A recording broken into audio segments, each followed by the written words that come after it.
For anyone who thinks recent US history has never been as crazy as it is right now, allow me to present to you the 1960s. Extreme cultural division, major political assassinations, and the closest the world has ever come to nuclear apocalypse. Shocked by the CIA's intrusive methods for putting down socialism in Latin America, a certain Fidel Castro met with a certain Che Guevara in a bar in Mexico City, and the two of them decided they should grow some awesome beards and overthrow the Cuban government, which is exactly what they did. Cuba had been America's summer playground, and America didn't like seeing a communist regime being set up in its own backyard. So the US immediately began training up Cuban exiles to invade Cuba and overthrow Castro. However, as the day of the operation came closer, Kennedy wanted to conceal any US involvement in the plan, so he massively scaled back American air support, and as a result, the Bay of Pigs invasion was a humiliating defeat for America. But Castro felt there was still an impending US threat to his regime. Meanwhile, in the Soviet Union, Khrushchev had a lot of medium-range nuclear missiles that couldn't reach America, but they could if they were positioned, say, on an exotic Caribbean island off the coast of Florida. Hey, I'm a communist who hates America. You're a communist who hates America. You know what that means? We should fall in love. I was just gonna suggest you set your missiles up in Cuba. Oh, no, you're right. That's a better idea. Be still, my beating heart.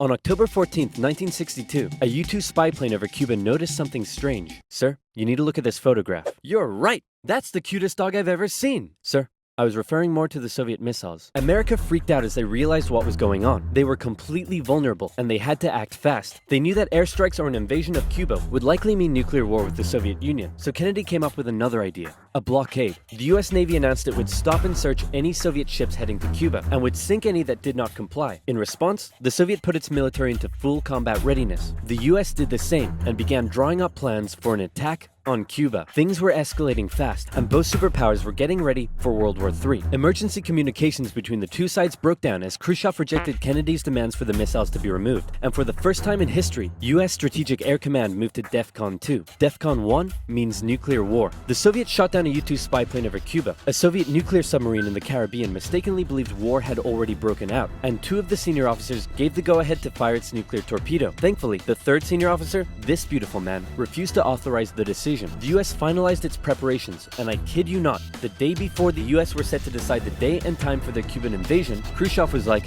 "Hey, you know if you just removed your missiles from Turkey, we'd remove ours from Cuba?" Yeah, that sounds good to me. It was a bit more complicated than that, but at the last second, the two sides finally came to an agreement. Soviet missiles were shipped out of Cuba, and the world breathed one gigantic sigh of relief, except for one guy, who was bloody livid. Phew! Let's hope that's the biggest crisis of my presidency. Unfortunately for him, his presidency was to end with one. Having nearly blown up the planet, a few changes were made. First, the superpowers agreed to a limited test ban treaty. Secondly, the Soviets ousted Khrushchev and replaced him with Leonid Brezhnev, who was a kisser. He liked to kiss. Both sides were deeply concerned at the prospect of nuclear war, but still, the arms race raged on throughout the 60s and 70s. US intelligence worked out that the Soviets' nuclear arsenal was not as powerful as they previously thought, but in fact, it was America that held the advantage. ABMs and MIRVs were developed, and the doctrine of MAD. If both sides knew they would be completely destroyed by a nuclear war, neither would risk starting one. But even without war, the world was already feeling the effects of nuclear weapons. In 1966, above the pleasant town of Palomares in Spain, a US bomber collided with a tanker mid-air, and 4 hydrogen bombs fell and landed near the town below. It hasn't exploded, so I'm sure everything's fine. Whoa, boy. Hey, I wouldn't eat that if I were you. Okay. What were you gonna do today? Go for a swim? Yeah, I wouldn't. Are you breathing right now? Yeah, I wouldn't. It took the Americans 2.5 months to find one of the bombs, which had gone missing in the ocean. This was the 14th time America had lost a nuclear bomb since 1950. Nobody knows how many bombs the Soviet Union lost. So sleep well tonight.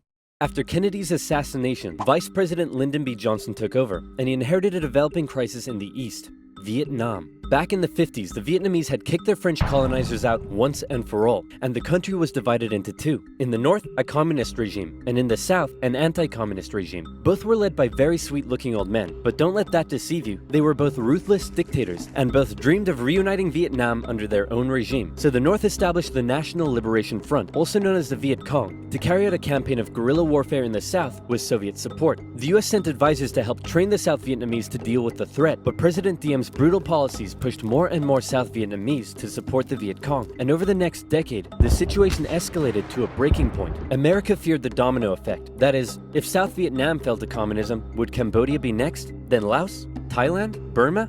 India? LBJ had to make a choice between losing South Vietnam or sending in the troops, and so in they went. From 1965, America found itself in a war unlike anything it had ever fought before.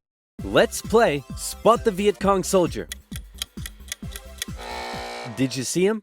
Of course not. That's because millions of young American men were drafted and sent to fight a ruthless enemy who used the thick jungle as its shield.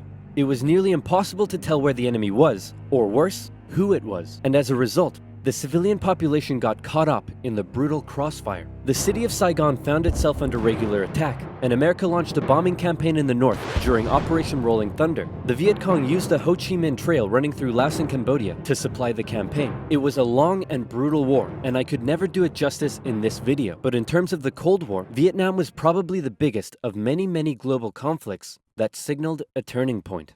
Under the threat of nuclear war, the two superpowers began working to make their relationship more constructive, and as a result, their ideological battle shifted away from the potential of direct conflict and more towards attempting to influence smaller proxy wars around the world. In the Middle East, the Soviet Union provided aid against Israel during the Six-Day War, and then again when the US backed Israel during the Yom Kippur War.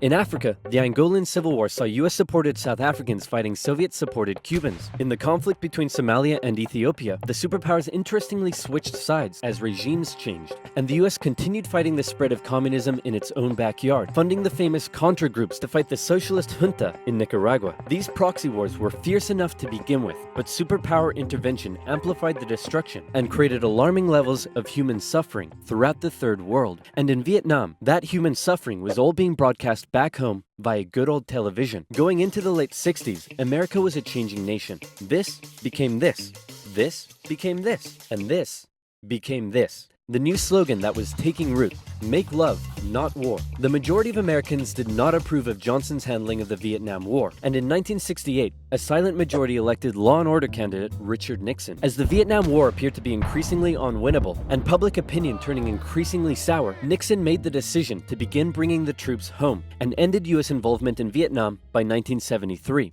2 years later, the South fell.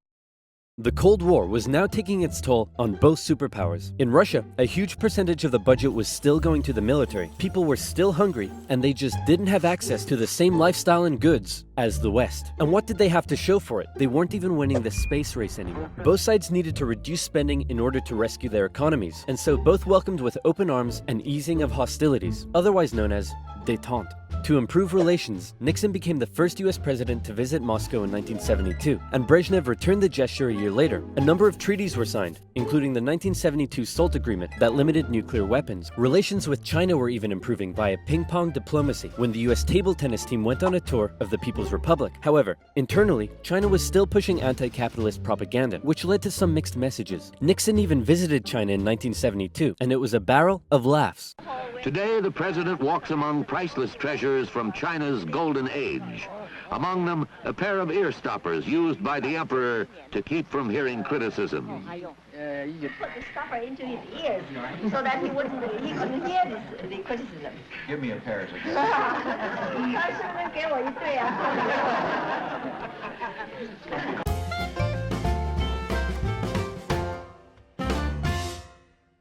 Everything was going great for Nixon, until it was uncovered that back home he was being a very naughty boy and violating constitutional protocol. I'm announcing today my resignation as president, and I'm passing the office to my vice president, Gerald Ford. Wow, you mean in America that people can actually remove their leader when he breaks the law? Why not just rule by force? Where's the corruption? And my first act as president is to pardon Nixon. Ah, there it is. After the whole fiasco, Americans decided what they really wanted was just a nice, safe guy who wouldn't cheat on them. So they elected Jimmy Carter, and the two sides met in Vienna, where they signed yet another strategic arms limitation treaty. It's an honor, Premier Brezhnev. Likewise, President Carter.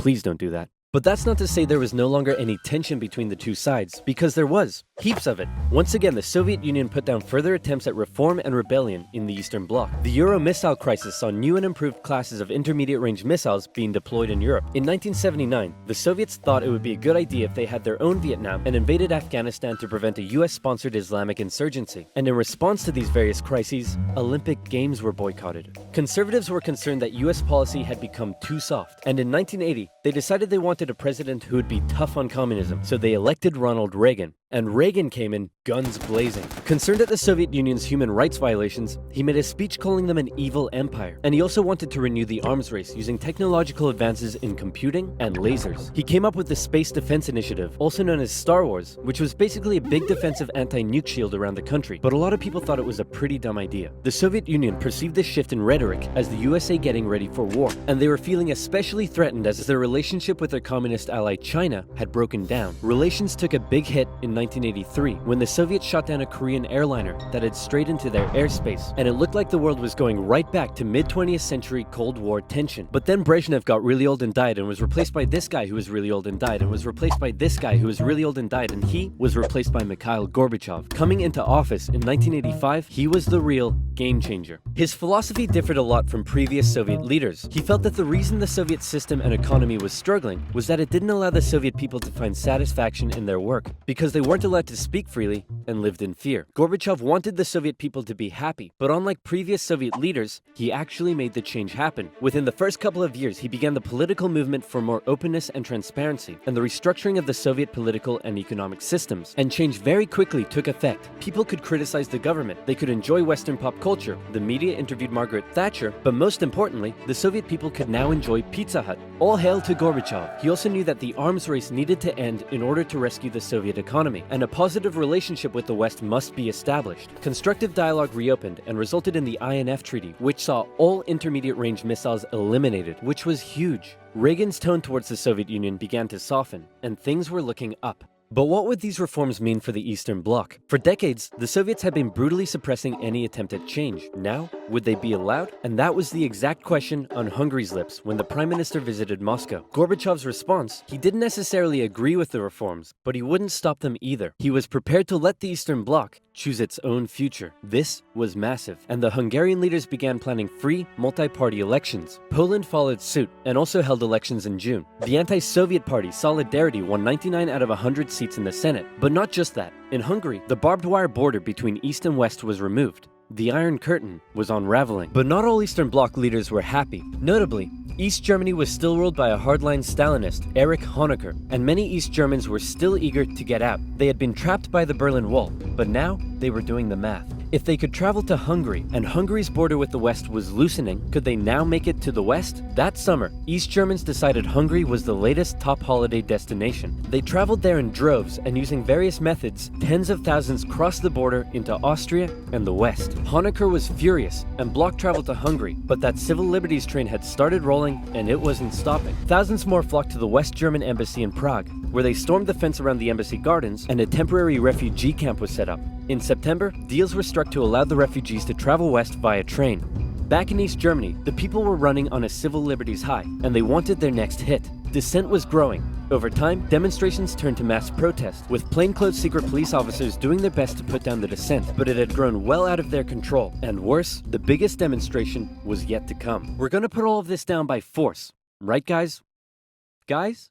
Unfortunately, everyone had realized what he had not. This was bigger than them, and the entire East German Politburo voted him out of power. On November 4th, over 500,000 East Germans took to the streets of East Berlin. For many, there was still one big target left in their sights: that damn wall. The pressure on the East German government was too great, and on November 9th, they made a bit of a chaotic announcement that the travel ban between East and West was being lifted. The change wasn't meant to take effect until the next day, and crossing guards still had orders to shoot on sight any who tried to cross. But that night, huge crowds gathered at the crossing points, and the guards were overwhelmed. In an astronomically historic moment, after decades of family separation and travel restriction, the people were allowed to pass through.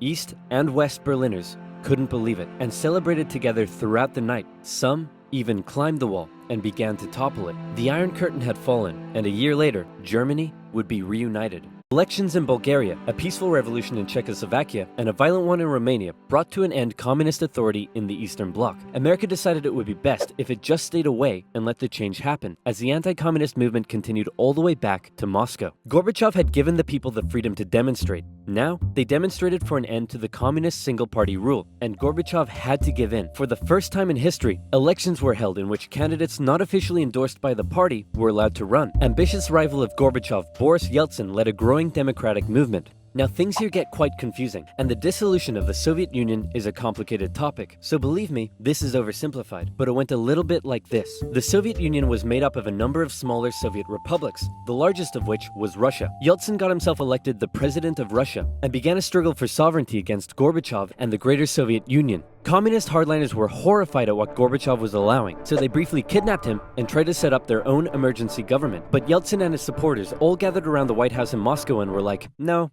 we have a tank. So the hardliners had to concede and released Gorbachev. Wow, thanks Boris. That was a close one. No problem. And thanks to you for all the great freedom you've given us. Anytime, pal. And just to inform you, I've used that freedom you've given us to go behind your back and make a deal with Ukraine and Belarus to dissolve the Soviet Union and set up the Russian Federation. In other words, you're no longer in charge. I am. Dude. So uncool. And so decades of tension and the everlasting threat of nuclear war finally came to an end as democratic governments were established in many of the old Soviet republics, and the world got along together forever after. Right, guys?